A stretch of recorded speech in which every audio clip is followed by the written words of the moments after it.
Hello बच्चों, let's see the questions. And the question says binary compounds of hydrogen with other elements called hydrides means when your hydrogen वो जब किसी other element के साथ combine होता है तो जो हमें एक बाइनरी कंपाउंड्स मिलता है उसको हम लोग हाइड्राइड्स बोला करते हैं।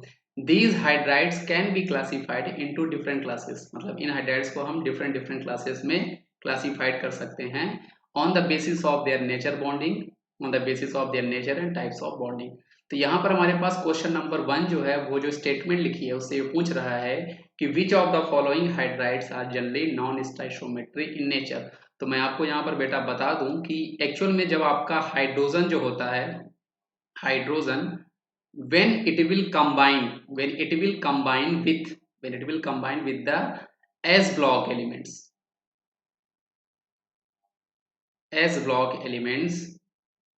so on that time it is giving you the ionic hydride।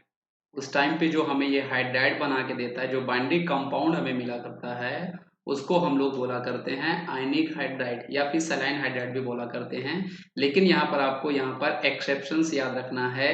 आपको पता है केमिस्ट्री में एक्सेप्शंस बहुत होते हैं। एक्सेप्शंस आपका क्या है बेटा? Beryllium and magnesium. Beryllium and magnesium दो हमारे ऐसे एस ब्लॉक एलिमेंट्स हैं जो कि जब कंबाइन हुआ करते हैं वो हमें कोवलेंट पॉलीमेरिक हाइड्राइड दिया करते हैं। इसी के साथ साथ दूसरा क्या होता है कि जब आपका हाइड्रोजन जो होता है वो जब आपका हाइड्रोजन कंबाइन होता है डी ब्लॉक के एलिमेंट के साथ, किसके साथ बच्चों? डी ब्लॉक के एलिमेंट के साथ जब ये कंबाइन होता है तब ये हमें दिया करता है इंटरस्टेशियल हाइड्राइड। Interstitial hydride. तो जब ये कभी भी हमारे डी ब्लॉक एलिमेंट के साथ कंबाइन होता है तब ये हमें इंटरस्टेशियल हाइड्राइड देता है। और जब कभी भी आपका हाइड्रोजन